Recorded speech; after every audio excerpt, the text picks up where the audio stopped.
নিচু শ্ৰেণীৰ মানুষেৰ প্ৰশ্নেৰ উত্তৰ আমি দেব না, আপনাদেৰ মালিক এসে প্ৰশ্ন কৰুক, তখন আমি উত্তৰ দেব। আপুনি পঢ়িব নাজানে দিয়ক, এইবিলাক আপোনাৰ দৰে ইমান তলৰ শ্ৰেণীৰ মানুহৰ লগত মই কথা নাপাতো। আপোনালোকৰ মালিকে কেতিয়াবা সুধিব, মই উত্তৰ দিম। মালিকক যিকেইটা প্ৰশ্ন সুধিছোঁ সেইকেইটা উত্তৰ দিলে। ধন্যবাদ সকলোকে, ধন্যবাদ। শুক্রবার সাংবাদিক সম্মেলনে এই মন্তব্য করেন বিতর্কিত মন্ত্রী জয়ন্ত মল্ল বড়ুয়া। গরু বিতর্কে নিজের স্পষ্টীকরণ দিতে সাংবাদিকদের আক্রমণ জানিয়েছিলেন মন্ত্রী, কিন্তু সাংবাদিকদের প্রশ্ন যেন ক্ষতে ঘা দিল মুহূর্তে। সাংবাদিকরা হয়ে গেলেন নিচু শ্রেণীর মানুষ।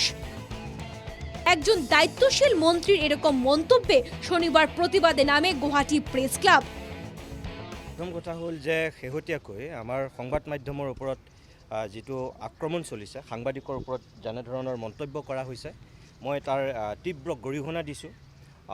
আৰু এইটোৱে ক'ম যে যদি চৰকাৰৰ বৰমূৰীয়াসকলেই যদি সংবাদ মাধ্যমক তেনেকৈ ৰাজহুৱাকৈ তুচ্ছ তাচ্ছিল্য কৰে, তেতিয়াহ'লে আৰু কিবা বাকী থাকিব নেকি?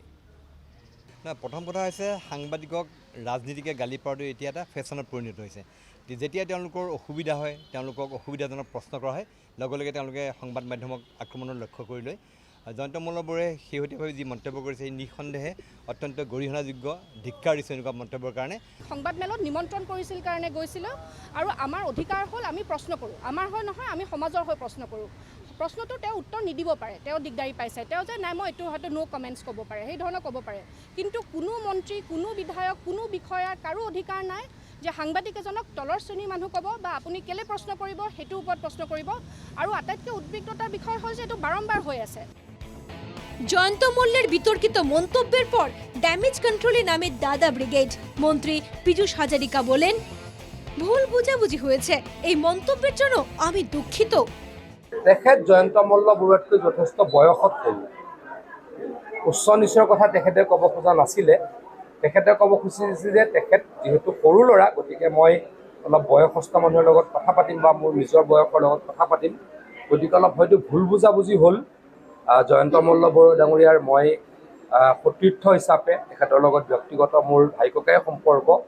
গতিকে তেখেতৰ এই কথাটো যিটোৰ পৰা ভুল বুজাবুজিয়ে হ'ল, তেখেতে যিটো মনৰ পৰা কোৱা নাছিল, তাৰ কাৰণে যদি কোনোবাই বেয়া পাইছে, দুখ পাইছে, মই দুখ প্ৰকাশ কৰিছোঁ।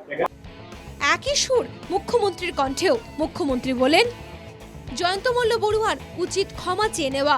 জয়ন্তের পক্ষ থেকে আমি ক্ষমা চাইছি সাংবাদিকদের কাছে। জয়ন্ত মল্ল বৰুৱাই কিবা সাংবাদিকক বেয়াকৈ কৈছে, তেওঁ ক্ষমা খোজা উচিত। আৰু মই নিজে কৈ দিম যে তেওঁক ক্ষমা খুজিব লাগে, কাৰণ সাংবাদিকসকল আমাৰ ৰাজনীতি যুদ্ধত সাংবাদিকসকলতো নাই, যি আছে তাকে লিখি দিছে। গতিকে সাংবাদিকক যদি সঁচাই, মইতো শুনা নাই, সাংবাদিকসকলৰ প্ৰতি যদি কিবাও বেয়া শব্দ ব্যৱহাৰ কৰিছে, তেওঁ এটা ক্ষমা খোজা উচিত। কিন্তু মালিকৰ যুদ্ধখন আপোনালোকে নকৰিব। মালিকটোতো ময়ো কৈ থাকোঁ, মালিকটো মালিকৰ ফালে থাকিব দিয়ক, হ'ব।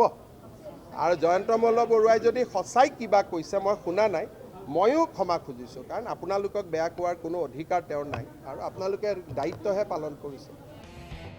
সাংবাদিকদের নিচু তলার মানুষ বলে জয়ন্ত মল্ল বড়ুয়া যেভাবে তাচ্ছিল্য করেছেন, তা কোনোভাবে মেনে নিতে পারছেন না অসমের সাংবাদিকরা।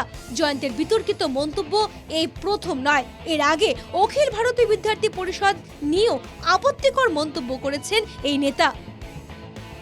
ব্যুরো রিপোর্ট, ইনকে টিভি বাংলা।